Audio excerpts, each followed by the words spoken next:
Welcome to Everything's Not Black and White with your hosts, Lala and Brian. Hello, everybody, and welcome to today's episode. We are super thrilled to have a dear, sweet friend of mine that I haven't seen in a long time, but we did some work in the trenches back at the Red Bird. If you know, you know. But what I always loved about her is that she has always been a problem solver. When situation comes up that feels like it has an impossible result, she makes sure she figures out how to make it happen. And what I love about that is she not only does that in her professional life, she also does it in her personal life. As she has become one of our great friends who is experiencing the cancer family. And what I love about her is that she's telling her story loud and proud to be able to get people to pay attention to their health. So I would love for all of you, our beautiful listeners, to welcome Shanise Pearce to the EMBW podcast. Welcome. Hey, Shanise. Hey, thank you for having me. Oh, we are thrilled to have you always. You know, you've always had a special place in my heart. And especially, you know, joining us on this cancer journey is so intense. So if you don't mind, can we just start and talk to people a little bit about where you were, what you were doing when you found out that you had cancer? So I was at my house and I was waiting for the results because I got a sonogram or ultrasound and that didn't show anything, but then I had gotten a biopsy, so I was awaiting those test results, and it was a long wait, as you can imagine, and I just didn't want to believe that it was true. I had already known that I had PMS2 and BRCA2 gene mutation, but the two lumps that were seen on the biopsy, or the ultrasound rather, the doctor didn't think that it was cancer because it didn't look like any type of cancer that she's ever seen before. So she was just telling me, just schedule your appointment for 6 months and we'll see you back again, because with the gene mutations, I was having preventative care done. So I would get a mammogram every year, and then 6 months in, I would get a breast MRI. And so normal routine, go in, get the MRI and leave. After that, I would go see my breast doctor, and my breast doctor would do a manual exam. And then, we just talk about what we're going to do for the next appointment. So that time it was different. And so when the results came in, surprisingly, she was out of the office over the weekend, and the results came to me before she viewed them. And so when I saw the results, I went immediately to Dr. Google. And Dr. Google kept saying this negative. And so I went to my husband and was like, babe, I think I have cancer. And he said, no. My husband's very optimistic. So he was like, negative is good. And I was like, I don't think it is this time. Yeah. And so me having anxiety, I was very nervous about those words that I saw. Yeah. And so I sent a message to my MyChart and was like, you guys need to call me immediately. I have anxiety. I'm nervous. I'm afraid. Yeah. And found out the doctor was out. When the doctor came in, she called me, and I was upstairs in my room. I remember I was sitting at the desk in my room, and I was like, okay, and you can tell when the doctors make a sigh, and she said those horrible words, well, unfortunately, it's not good news. We do see some cancer. And I just didn't know what to say. And so I went downstairs to my husband, who was sitting at the table, and I was like, babe, I have cancer. And we just immediately fell into each other's arms crying. And so we just didn't know at that point what to do. It was just like, are you right? Are you sure? And the doctor said if there was anything that you needed, if your husband needed to talk to me, to call back. And I called back and was like, my husband wants to ask you some questions too. Yeah. So that was the day that I found out in October of 2023. That's one of the dangers of MyChart is they always seem to get updated before the doctors get to you. And so I learned, because I've been through cancer now 4 different times, I've learned to just stay off of it. There's nothing I'm going to find out on my own that's going to be beneficial. to me. So I just kind of let it be until I see the doctor. You know, I know I'm susceptible. I have an incurable cancer. I know I'm susceptible to it. So why worry myself even more? Because like you said, the anxiety just goes off the charts when you see that diagnosis. Right, right. Yeah, and I didn't know what I was in for, right? Because I knew what I was in for the gene mutations, because I was dealing with those for 3 years, right? So for me, my routine was what my routine was. I go into the Stephanie Spillman Breast Cancer Center, and that was already awkward because most of the people that were in there were being treated for cancer, and I wasn't. So for me, I was already familiar with the facility, but not in that capacity. Right. And then after the diagnosis, that became my new home for the amount of time that I had to have chemo for. Yeah. Did you have any kind of symptoms or anything that was feeling weird in your body before you took the step to get the ultrasound and the biopsy? No, I felt normal. I worked a very stressful job. So at the time I was traveling and doing a lot of public appearances and things like that. And so for me, it was normal routine. Yes, I was tired, but I was always tired. So that it wasn't anything out of the ordinary for me. I am the type of person that is constantly on the go, right? Yeah. So if I'm sitting down, I don't know why I'm sitting down. I get anxiety about sitting still. So for me, I have to constantly be on the move. And so I always put myself in the types of roles where I kept moving and kept going. So there was nothing that made me think that something was wrong.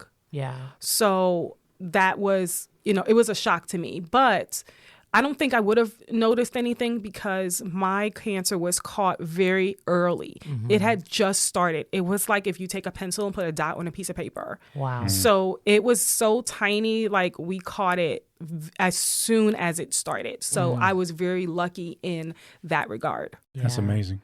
That is, that's the beauty, first of all, of you taking care of yourself by going to get your annual mammograms, because a lot of people don't do that. They're like, well, I don't feel bad, I'll just put it off. Right. Or some people, unfortunately, still in our country do not have health insurance, and that's a pretty significant out-of-pocket expense.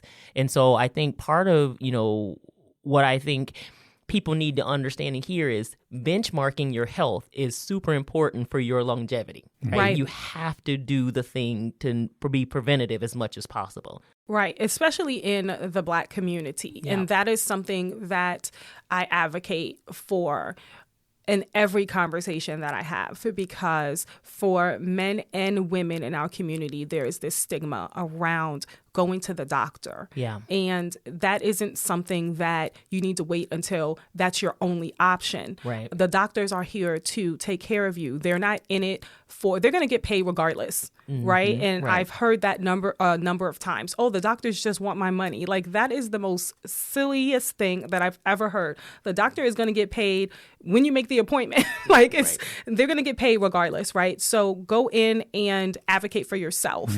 And if something doesn't feel right, speak up and say, I need a second opinion. I don't understand this. I've researched this myself. I want this test. I need to have this test. And that is what has helped me in my journey, by speaking up for what I know is right, because what one doctor won't do, another one will. Right. Absolutely. Advocating for yourself and your health is so incredibly important. So, you were diagnosed with triple negative breast cancer. Now, how is that different than what most people have understood about breast cancer, and how was that kind of determined for you? So I was considered to have like the negative receptors, and I'm still kind of unfamiliar on all the terminology. It was invasive ductal carcinoma, and I was HER negative. And so all of those receptors were negative, and my cancer was not being fed by estrogen. Okay. And so for them to treat it, that type of cancer is more aggressive in women of color. And we will die faster because of us not doing things like we talked about, taking care of our health and understanding our body and things like that. So, and it's very aggressive. So it's the most aggressive form of breast cancer. Not just Black women get it, anybody can get it, even men, but it's more prevalent in women of color for whatever reason. And so that is why there are studies that are being conducted right now by the American Cancer Society to try to understand why the Black community is dying at such alarming rates when we're being diagnosed at the same rate as our counterparts. And so this study, which is called Voices of Black Women through the American Cancer Society, is looking to research 100,000 women and follow them for 30 years through their journey to understand, is there a gap in like what information you receive from your medical provider, even understanding when you are diagnosed, what happens in the treatment, if you are just finding out late, any type of scenario will help us get answers. And it's about time that we have something like this. But there's also that barrier there where people are nervous and afraid, thinking it's a clinical trial or research study. Oh, they just want to use me as a guinea pig or whatever it is. And I feel like that is also something that I advocate for us having awareness around what is going on in the medical community. Absolutely. And then there being a comfort level to know that certain people have experienced these things and they had a positive outcome. So it'll make people feel more comfortable with sharing the information about themselves and being vulnerable. Yeah, absolutely. We have a large deficit of clinical trial data for people of color, especially Black women. I had actually earlier this year did a clinical trial for my lupus because I have lupus, and it was important. I was probably one of, I think I only saw the only Black face that was there. And lupus attacks Black women more too. Like white people get it too, but Black women get it more than anybody else too. And it's like they don't have enough data to understand it. Right. I actually have an aunt that passed away from lupus as well. And it was something that was, for our family, something new and different as well. We didn't know that much about lupus. We just knew that she was diagnosed with it. And by the time she was diagnosed with it, she succumbed to it. Yeah, exactly. It was that quick. That's right. And today's actually her birthday. Oh, yes. Happy birthday, Auntie. Yes. Well, that was my story, too. I didn't know. Only people I knew who had lupus had all passed away. So when I heard I had it, I was like, well, I guess I'm done. Like, I had no idea that you could actually put it in remission and you could actually, get treatment for it. I had no idea. So I think, to your point, there's an education gap that is definitely happening for us in the Black community. And I even think for the healthcare providers because they don't know how to actually treat us. Right. And that was something else that I discussed with the staff in oncology. I would ask them questions because they were a little remiss to people of different cultures because they didn't know how to communicate effectively with them. And so I'm the type of person that I'm just like, oh, be yourself with me. Ask me any questions. So I would sit down even during my chemotherapy treatments and talk to the nurses and ask them questions. And I'm actually really good friends now with the director of nursing just because of the fact of how I am. So I feel like that is a gap as well that we need to get remediated because understanding and being able to communicate effectively with your patients, I think, is part of the responsibility of nursing staff because they're there to care for us and even the doctors to understand if I say something is hurting and it's bothering me and I need it to be looked at. For you not to think I'm coming at you. Right. Or even if I am coming at you, do you know what it feels like to have a foreign invader like cancer in your body? Exactly. Right. And I've said that to actually my plastic surgeon. I was like, I don't appreciate you being passive aggressive because I'm telling you how I feel because it's my body. Right. I know what I'm feeling in my body. And if I'm telling you that something doesn't feel right or I need you to respond in a certain way, I need you to be cognizant of that. Absolutely. Yep. It's important. We went through the same thing. Actually, one of the things that we did when Brian was probably the second time he went through cancer, we actually started going to a class for healthcare providers to learn bedside manner. because that's a big thing that people don't think about. You think, oh, well, I just need to know how to treat that person's disease or their symptoms. I say, no, you need to know how to treat the person. Right. Period. Right. Like, how do you take care of that person? Understanding that nobody goes to a hospital because they're going to go have fun. It's not the circus, it's not Disneyland. They go when they feel the worst they possibly feel in their lives. So the anxiety is going to be up. The fear is going to be up. All kinds of emotions. You have to take care with people. Right. You have to be very careful about I had that. that one doctor initially when I first got diagnosed. I was waiting. I was at the James and I was waiting for information on what type of cancer I had and whatnot. And so he was part of the this, what do they call it? Like the staff when they walk interns. The interns. And he walked in and his face was just flat. And like I'm looking at every detail of his body language to see what kind of news I'm about to get. And so they told me everything's going to be okay and whatnot. And then we have treatment. But then I looked at him like, you can't be coming in here like that. Everything I read off of you was this ain't going to be good. Right. Yeah. You know, and that was 10 years ago almost. Yeah. So yeah, body language is important. It is very important. Yeah. I think that doctors are so used to being in a repetitious mind state because everything is repetitive. What they do, they've seen it before. It's just, of course, everyone is different and their situation is different, but the way they handle it there could be similarities, right? Yeah. So they don't understand that bedside manner because they are focused on getting to the next patient in the next room, right? And your time with the doctor is your time with the doctor. So utilize it to the fullest of your ability so that you can get out of it what you need so that you're comfortable when you walk out the door. Yeah, absolutely. When people came in our room, we tried to infuse laughter because if they like being in our room, they'll stay longer and answer questions and talk to us. So that was super beneficial, I thought, to us, especially with the nurses. They were all wonderful. I think so too. Yeah. So if we take us back just a bit, you both find that information, you fall into each other's arms with emotion, because I can say I can definitely relate because we did that. Then your next steps were to get the treatment plan. Right. And so I heard you say chemo. So how long did you have to do chemo, and did you have to do other medical procedures as well? So they immediately wanted to start chemotherapy. I had 12 rounds of chemo, and after I did the 12 rounds of chemo, I was advised I should have a double mastectomy because they wanted to get rid of all of the breast tissue because the type of cancer that I had was in the milk ducts, right? So I did not have any type of nipple sparing surgeries or anything like that. They wanted to get rid of as much breast tissue as they could. Now, you can never really get rid of all the breast tissue, but as much as they could, they got rid of in the double mastectomy. And at that point, they sent the tissue off to pathology to ensure that there was no more cancer and if it was 100% eradicated with the chemotherapy.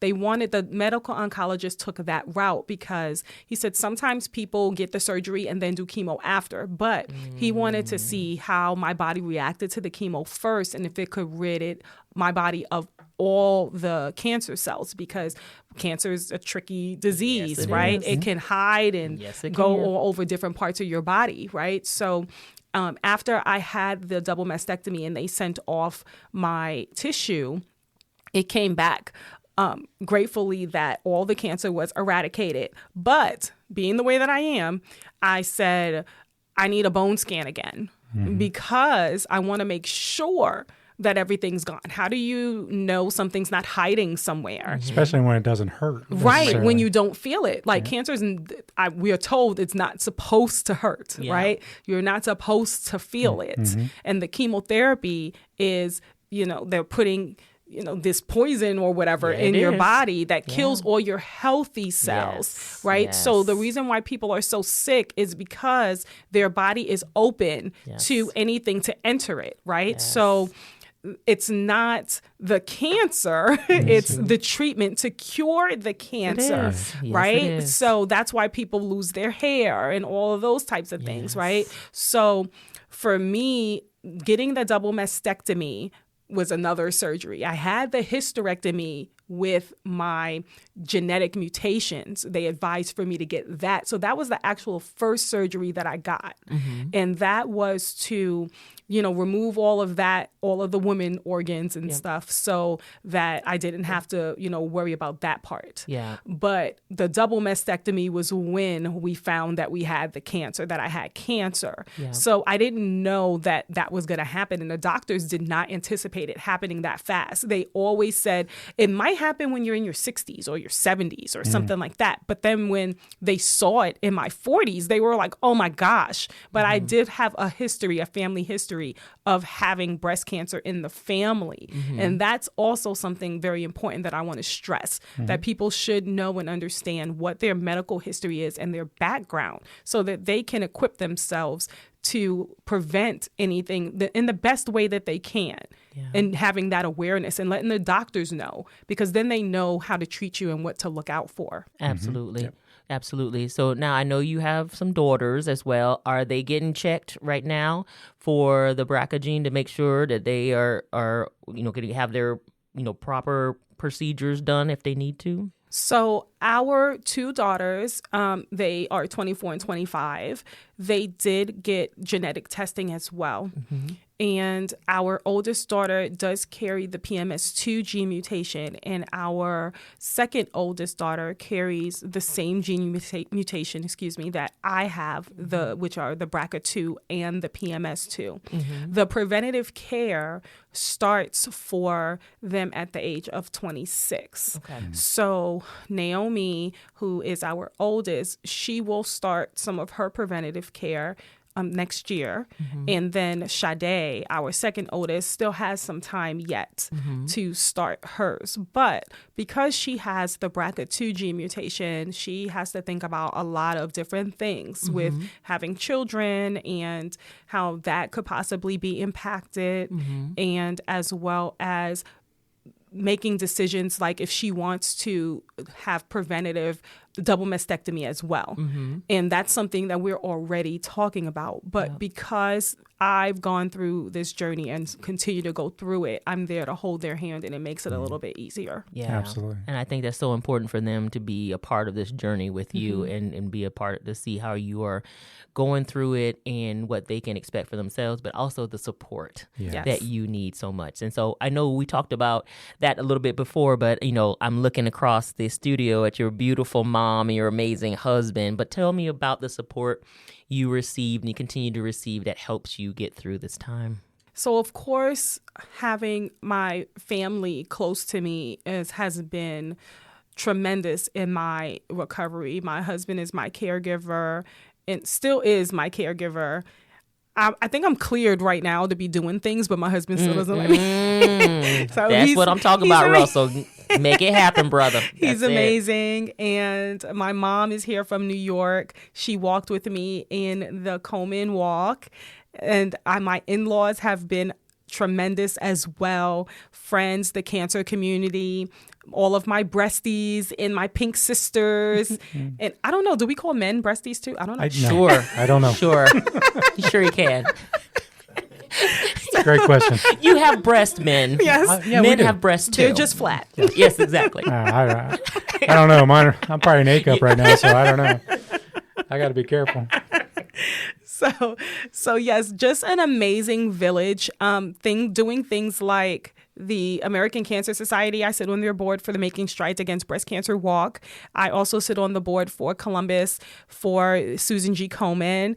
And I'm just doing a lot of things, having a lot of speaking engagements, talking to people, doing as much as I can, all of that, getting laws passed. So yes, I was part of helping getting the month of March in Ohio deemed as Triple Negative Breast Cancer Awareness Month. Nice. That will be getting signed by Governor DeWine on Thursday this week. Oh my Awesome. God, that's amazing. Yes. You go, girl.